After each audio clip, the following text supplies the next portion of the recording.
శ్రీ సాయి సత్ చరిత్రము 40వ అధ్యాయము. ఓం శ్రీ సాయి నాథాయ నమః. శ్రీ సాయి బాబా జీవిత చరిత్రము 40వ అధ్యాయము. బాబా కథలు. 1. దేవుగారి ఇంటిలో ఉద్యాపనకు బాబా సన్యాసి వేషముతో మరి ఇద్దరిని తోడ్కొని పోవుట. 2.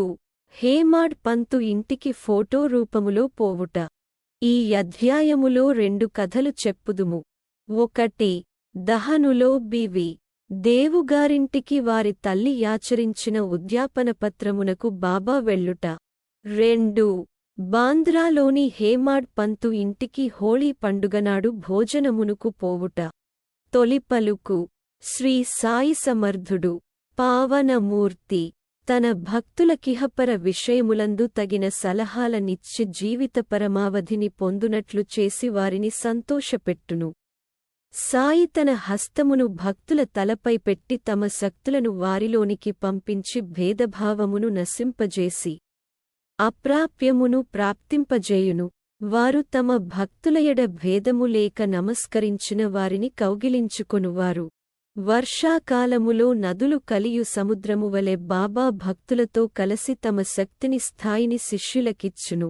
దీనిని బట్టి ఎవరైతే భగవద్ భక్తుల లీలలను పాడెదరో వారు భగవంతుని లీలలను పాడిన వారికంటెగాని ఎంతకంటే ఎక్కువగాని దేవుని ప్రేమకు పాత్రులగుదురని తెలియవలెను. ఇక ఈ అధ్యాయములోని కథల వైపు మరలుదుము. దేవుగారింట ఉద్యాపన పత్రము. దహనులో బివి దేవుగారు మామలతదారుగా నుండెను. వారి తల్లి 25, 90 నోములు నోచెను. వాని ఉద్యాపన చేయవలసియుండెను. ఈ కార్యములో 100, 200 బ్రాహ్మణులకు భోజనము పెట్టవలసియుండెను. ఈ శుభకార్యమునకు ముహూర్తము నిశ్చయమయ్యెను. దేవుగారు బాపు సాహెబు జోగ్ గారికి కొక లేఖ వ్రాసిరి. అందులో బాబా ఈ శుభకార్యమునకు దయచేయవలయుననియు వారు రాకున్నచో అసంతృప్తికరముగా నుండుననియు వ్రాసెను. జోగా యుత్తరము చదివి బాబాకు వినిపించెను. మనఃపూర్వకమైన విజ్ఞాపనను విని బాబా ఇట్లనియే, నన్నే గురుతుంచుకొను వారిని నేను మరువను. నాకు బండిగాని టాంగాగాని రైలుగాని విమానముగాని యవసరములేదు. నన్ను ప్రేమతో బిలచువారి యొద్దకు నేను పరుగెత్తిపోయి ప్రత్యక్షమయ్యెదను. అతనికి సంతోషమైన జవాబు వ్రాయుము. నీవు నేను ఇంకొకరు సంతర్పణకు వచ్చెదమని వ్రాయుము.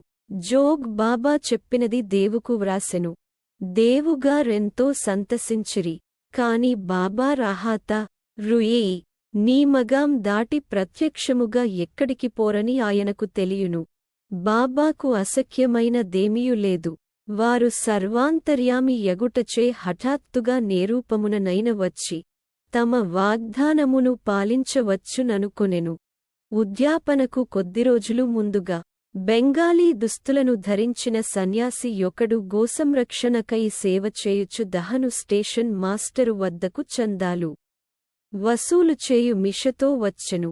స్టేషన్ మాస్టరు ఊరిలోనికి పోయి మామలతదారుని కలిసికొని వారి సహాయముతో చందాలు వసూలు చేయుమనెను. అంతలో మామలతదారే ఎచ్చటికి వచ్చెను. స్టేషను మాస్టరు సన్యాసిని దేవుగారికి పరిచయమునర్చెను. ఇద్దరు ప్లాట్ఫారం మీద కూర్చుండి మాట్లాడిరి. దేవు ఊరిలో నేదో మరొక చందాపట్టి రావుసాహెబు నరోత్తమ శెట్టి నడుపుచుండుటచే నింకొకటి ఇప్పుడే తయారు చేయుట బాగుండదని చెప్పి 2 లేదా 4 మాసముల పిమ్మట రమ్మనెను. ఈ మాటలు విని సన్యాసి ఎచ్చట నుండి పోయెను. 1 నెల పిమ్మట యా సన్యాసి యొక్క టాంగాలో వచ్చి 10 గంటలకు దేవుగారి ఇంటి ముందర ఆగెను. చందాల కొరకు వచ్చెనేమోయని దేవు అనుకొనెను. ఉద్యాపనకు కావలసిన పనులలో దేవుగారు నిమగ్నులై యుండుట జూచి తాను చందాల కొరకు రాలేదనియు భోజనమునకై వచ్చితిననియు సన్యాసి చెప్పెను. అందుకు దేవు, మంచిది, చాలా మంచిది, మీకు స్వాగతము, ఈ గృహము మీదే యనెను. అప్పుడు సన్యాసి, 2 కుర్రవాళ్లు నాతో నున్నారు యనెను. దేవు, మంచిదే, వారితో కూడా రండు అనెను. ఇంకా 2 గంటల కాలపరిమితి యుండుటచే వారి కొరకు ఎచ్చటికి పంపవలెనని యడిగెను. సన్యాసి ఎవరిని బంపనవసరము లేదనియు తామే స్వయముగా వచ్చెదమనియు చెప్పెను. సరిగా 12 గంటలకు రమ్మని దేవు చెప్పెను. సరిగా 12 గంటలకు ముగ్గురు వచ్చి సంతర్పణలో భోజనము చేసిన పిమ్మట వెడలిపోయిరి.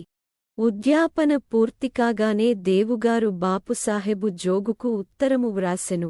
అందులో బాబా తన మాట తప్పెనని వ్రాసెను. జోగు ఉత్తరము తీసుకొని బాబా వద్దకు వెళ్ళెను. దానిని తెరువక మునుపే బాబా ఇట్లనెను, హా! వాగ్దానము చేసి దగా చేసితిననుచున్నాడు. ఇద్దరితో కూడ నేను సంతర్పణకు హాజరైతిని. కాని నన్ను పోల్చుకొనలేకపోయెనని వ్రాయుము. అట్టివాడు నన్ను పిలువనేలా? సన్యాసి చందాల కొరకు వచ్చెనని యనుకొనెను. అతని సంశయమును తొలగించుటకే మరిద్దరితో వచ్చెదనంటిని. ముగ్గురు సరిగా భోజనము వేళకు వచ్చి యారగించలేదా? నామాట నిలబెట్టుకొనుటకు ప్రాణములనైన విడిచెదను. నామాటలను నేనెప్పుడు పొల్లుచేయను. ఈ జవాబు జోగ్ హృదయంలో నానందము కలుగజేసెను. బాబా సమాధానమంతయు దేవుగారికి వ్రాసెను. దానిని చదువగనే దేవుకు ఆనందబాష్పములు దొరలెను. అనవసరముగా బాబాను నిందించినందులకు పశ్చాత్తాపపడెను. సన్యాసి మొదటిరాకచే తానెట్లు మోసపోయెనో. సన్యాసి చందాలకు వచ్చుట, మరిద్దరితో కలసి భోజనమునకు వచ్చెదనను అతని మాటలు తాను గ్రహింపలేక మోసపోవుట మొదలైనవి అతనికి ఆశ్చర్యము కలుగజేసెను. భక్తులు పూర్ణముగా సద్గురువును శరణు వేడినచో వారు తమ భక్తుల ఇండ్లలో శుభకార్యములను సవ్యముగా నెరవేరునట్లు జూచెదరు అనునది ఈ కథవల్ల స్పష్టపడుచున్నది. హేమాడ్ పంతు ఇంట హోళీ పండుగ భోజనము. ఇక బాబా తన ఫోటో రూపమున సాక్షాత్కరించి భక్తుని కోరిక నెరవేర్చిన మరొక కథను చెప్పెదము. 1917 సంవత్సరము హోళీ పండుగనాడు వేకువజామున హేమాడ్ పంతుకొక దృశ్యము కనిపించెను. చక్కని దుస్తులు ధరించిన సన్యాసివలె బాబా గాన్పించి నిద్ర నుండి లేపి ఆనాడు భోజనమునకు వారింటికి వచ్చెదనని చెప్పెను. ఇట్లు తనను నిద్ర నుండి లేపినది కూడా కలలోని భాగమే. నిజముగా లేచి చూచుసరికి సన్యాసిగాని బాబా గాని కనిపించలేదు.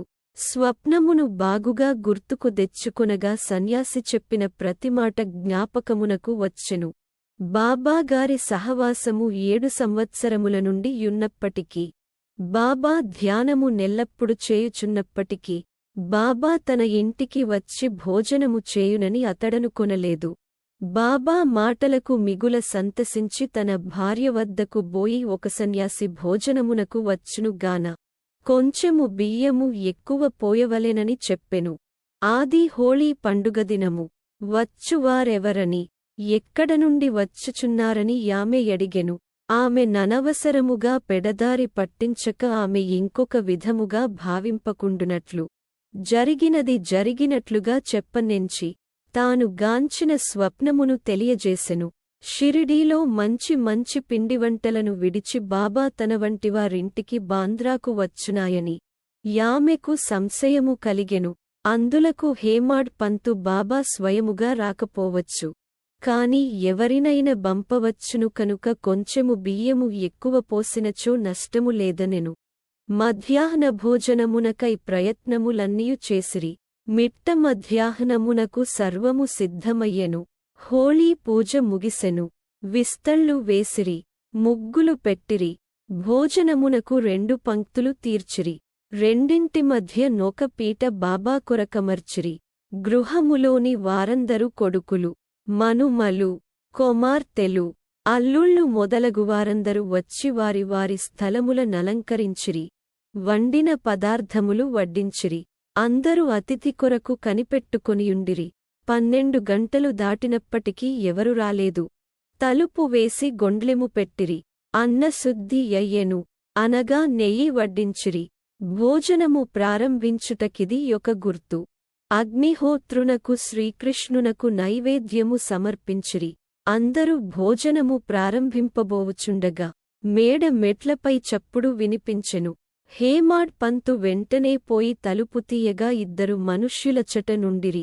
1 అలీ మహమ్మద్, 2 మౌలానా ఇస్ము జాఫర్. ఆ ఇరువురు వడ్డన మంతయు పూర్తియై అందరును భోజనము చేయుటకు సిద్ధముగా నుండుటను గమనించి హేమాడ్ పంతును క్షమించుమని కోరి ఇట్లు చెప్పిరి. భోజన స్థలము విడిచిపెట్టి మా వద్దకు పరుగెత్తుకొని వచ్చితివి. తక్కినవారు నీ కొరకు చూచుచున్నారు. కావున ఇదిగో నీ వస్తువును నీవు తీసుకొనుము. తరువాత తీరుబడిగా వృత్తాంతమంతయు దెలిపెదము. అట్లనుచు తమ చంకలోనుంచి ఒక పాత వార్తాపత్రికలో కట్టిన పటమును విప్పి టేబిల్ పైన బెట్టిరి. హేమాడ్ పంతు కాగితము విప్పి చూచుసరికి అందులో పెద్దది యగు చక్కని సాయిబాబా పటముండెను. అతడు మిగుల ఆశ్చర్యపడెను. అతని మనస్సు కరగెను. కండ్ల నుండి నీరు కారెను. శరీరము గగుర్పాటు చెందెను. అతడు వంగి పటములోనున్న బాబా పాదములకు నమస్కరించెను. బాబా ఈ విధముగా తన లీలచే ఆశీర్వదించెనని ఎనుకొనెను. గొప్ప యాసక్తితో నీకా పటమెట్లు వచ్చెనని అలీమహమ్మద్ను అడిగెను. అతడా పటమొక యంగడిలో కొంటిననియు దానికి సంబంధించిన వివరములన్నీయు తరువాత తెలియజేసెదననెను. తక్కినవారు భోజనమునకు కనిపెట్టుకొని యుండుటచే త్వరగా పొమ్మనియనెను. హేమాడ్ పంతు వారికి అభినందనలు తెల్పి భోజనశాలలోనికి బోయెను.